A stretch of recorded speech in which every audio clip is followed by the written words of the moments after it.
Welcome back to Monitors Unboxed. Today we're checking out the latest firmware update for the Alienware AW3423DWF to see if it's fixed the inaccurate HDR1000 mode that kept this monitor from being an overwhelming recommendation.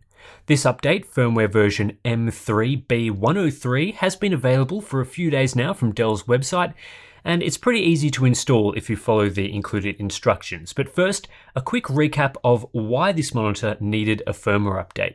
So like the other QD OLED monitors that I've reviewed so far, the AW3423DWF ships with multiple HDR modes. And of course, HDR is very important on this product as it's the main reason you'd fork out over $1,000 US for it.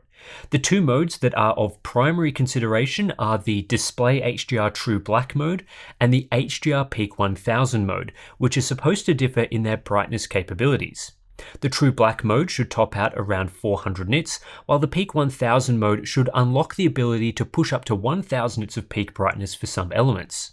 What I found in my review is that the True Black mode is reasonably accurate, not perfectly accurate, but it does an okay job of following the EOTF curve, meaning that whenever HDR content tells the monitor to output a certain level of brightness, the monitor in this mode delivers roughly that level of requested brightness. However, as expected, you're not going to get much more than about 450 nits out of this mode. The Peak 1000 mode was a different story. While this mode does push brightness up to around 1000 nits for small elements, around a 2% window size for example, the entire EOTF curve is inaccurate. Actual measured performance for a given brightness is too high, meaning that content is brighter than it should be for pretty much the entire brightness range. This is quite a noticeable difference. In fact, in several circumstances, this mode delivers double the expected brightness of the content at hand, which prevents the monitor from delivering as rich shadow detail as it can. NVIDIA GPU owners also had a few issues with the monitor producing washed out colors unless the display was switched into the console mode with source tone mapping set to on. What Dell needed to fix was the HDR Peak 1000 mode's EOTF curve so that it delivered accurate brightness throughout the entire range while still preserving the ability to hit 1000 nits of brightness. This would give it performance parity with the AW3423DW, the G-Sync version of this monitor, as well as the recently released MSI 342C. Unfortunately though, firmware version M3B103 is only a partial fix for this problem and in fact has a few performance oddities that require a more detailed examination. Testing the Peak 1000 mode in the exact same way that I tested the original firmware of this monitor revealed some performance improvements, but this was restricted to the lower end of the luminance range. For the rest of the range, indeed the majority of the EOTF curve, the DWF still exhibits raised brightness to the point where elements can still be double the expected brightness. This is pretty obvious in games if you just flick between the True Black and Peak 1000 modes. You'll see the Peak 1000 mode brightens the entire image, which is not correct behavior. What should happen is that the image remains largely the same, but highlights extend to 1000 nits and detail for higher brightness levels is improved. This is exactly what happens on the more accurate DW model, which doesn't have this issue. So basically, this firmware update does not fundamentally fix this issue, and Alienware still needs to put in some work to deliver an accurate Peak 1000 setting. However, while this isn't something I tested extensively in my initial review, I did notice that the differences on an NVIDIA GPU in the console mode between source tone mapping on and off has reduced. There is still a difference, it's just that the default configuration is now a lot less likely to be washed out than the original firmware, which is a good thing. While I was able to confirm the Peak 1000 mode is not fixed in this firmware update, the True Black mode's accuracy has improved and now looks very solid. Those improvements to the lower part of the EOTF curve have tidied up performance, and this mode remains the best configuration for this monitor, just with, disappointing peak brightness. With this in mind, and discovering the firmware isn't ideal, I embarked on an investigation to see whether the DWF's Peak 1000 mode can be improved through other means. I've seen on various places, including Reddit, that people have come up with several supposed solutions to the problem, so I decided to put them to the test, which brought me down a bit of a rabbit hole of testing and ended up spending far too much time trying to crack the puzzle, but here's where I've gotten to so far. The crucial finding I've made is that the way this monitor behaves is definitely different depending on whether you are using an NVIDIA or AMD GPU. The general performance characteristics are the same in its default configuration, especially with source tone mapping on for NVIDIA GPUs, so to be clear, it's not the case where you get accurate performance on an AMD GPU but inaccurate performance on an NVIDIA GPU, they're both pretty similar, but the way some monitor settings behave for NVIDIA owners is different to AMD owners, and this impacts the final performance users can achieve. The end result is that if you own an NVIDIA GPU, it is possible to improve the Peak 1000 mode into a largely usable state via a few adjustments. But if you own an AMD GPU, these tweaks are ineffective and it's not possible to fix the Peak 1000 mode.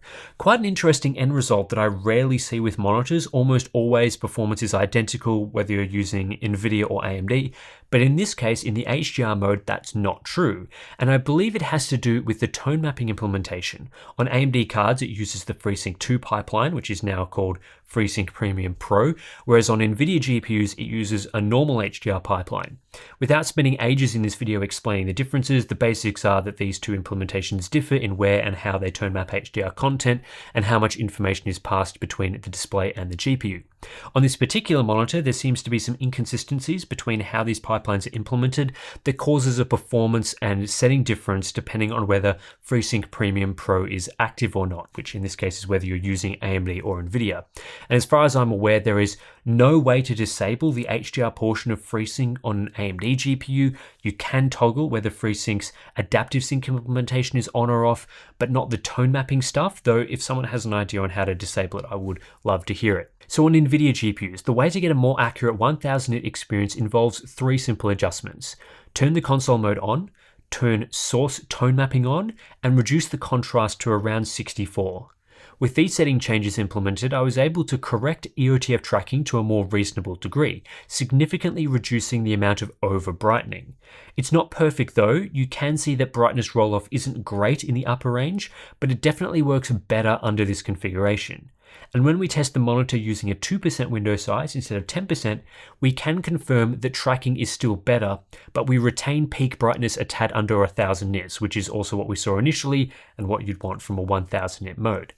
The main issue with this sort of configuration is for higher window sizes. When we get up to say 25%, there are issues with brightness roll-off above about 100 nits. Surprisingly, we saw a similar issue with the G-Sync model, the DW model, in its 1000 nit mode. I still think this performance is better than the default over-brightened experience, but it's not ideal, and a proper firmware fix would hopefully tackle this problem. On AMD GPUs, this fix is ineffective. Firstly, source tone mapping is grayed out as it's using the FreeSync Premium Pro pipeline instead. And secondly, reducing the contrast also reduces peak brightness, unlike on NVIDIA cards. If we reduce contrast to around 57 as an example, we do see more accurate EOTF tracking with reduced over-brightening, but this also reduces peak brightness when testing using a 2% window from around 970 nits to just 530 nits, which defeats the purpose of the fix. If to get an accurate HDR experience we have to reduce brightness to just 500 nits, we may as well use the True Black HDR mode instead, which is more accurate without needing to mess with other settings. So basically, AMD owners will need to wait for a proper firmware fix to correct the Peak 1000 mode. One solution that I heard from multiple people on Reddit was to adjust the display's EDID HDR metadata values using CRU. However, after testing this on both AMD and NVIDIA systems, this doesn't actually do anything apart from changing the numbers some apps report. I saw this listed as a common fix to increase the cutoff in the Windows HDR calibration app from around 500 nits to around 1000 nits, but this isn't really what's happening.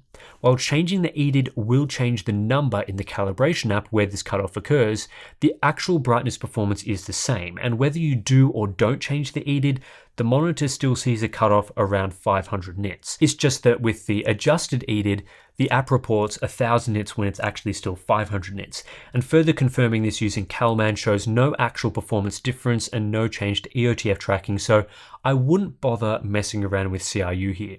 After all this testing and findings, there are still question marks over why there is such a large discrepancy in HDR EOTF performance between the 400 nit and 1000 nit modes, and why OSD settings impact the FreeSync and non-FreeSync HDR implementations in different ways. The latest firmware doesn't solve the problems with the 1000 nit modes to any significant extent, though some further adjustments are possible for NVIDIA GPU owners, but I'm not a display engineer, so I simply can't answer why we're seeing what we are seeing and how to properly fix it. One thing that does appear to be happening is that the 1000 nit mode is using a rather crude scale factor for its EOTF curve. If I take the curve as reported in CalMan, put it into Photoshop and lay it over the 400 nit mode curve, then simply resize the graph down in height, you can see the actual performance of the 1000 nit mode ends up matching the expected performance of the 400 nit mode. It seems this mode is just stretching the entire EOTF curve to achieve 1000 nits, rather than extending the curve up to 1000 nits as it should. And when we compare the DWF to how the DW and MSI342C work in their respective 1000 nit modes, there's a further difference in operation.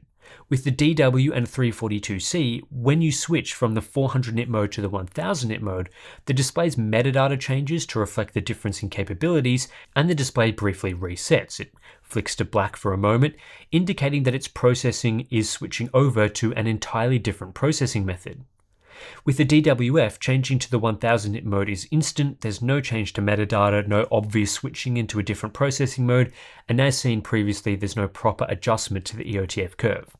I don't know how these monitors work for sure. Again, I'm not a display engineer and I didn't design them, but perhaps the solution here is to have the DWF properly switch over into a different 1000 nit mode, complete with a tuned EOTF curve for 1000 nit performance and updated metadata.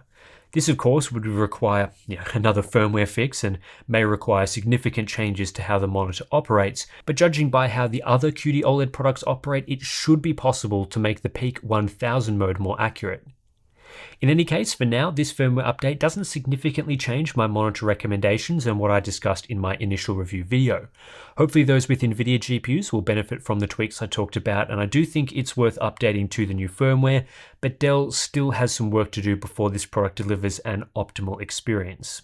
Anyway, that's it for this video, just a brief update on the AW3423DWF. If we see further firmware updates that do fix this problem, give us a better peak 1000 mode, we will dive into that a bit more, but I just wanted to take a look at this firmware update and also provide some of those tweaks for people with NVIDIA GPUs, which I do think is something I didn't really cover in the initial review that I did, and does benefit the experience for those with that product. So yeah, that's it for this one. If you do appreciate our independent testing and investigations into these sorts of things, even if it's not something that is going to be relevant for everyone, this really is just for owners of that monitor, then please do consider supporting us via Patreon or Floatplane. Links are in the description below. Anyway, that's it for this one, and I'll catch you in the next one.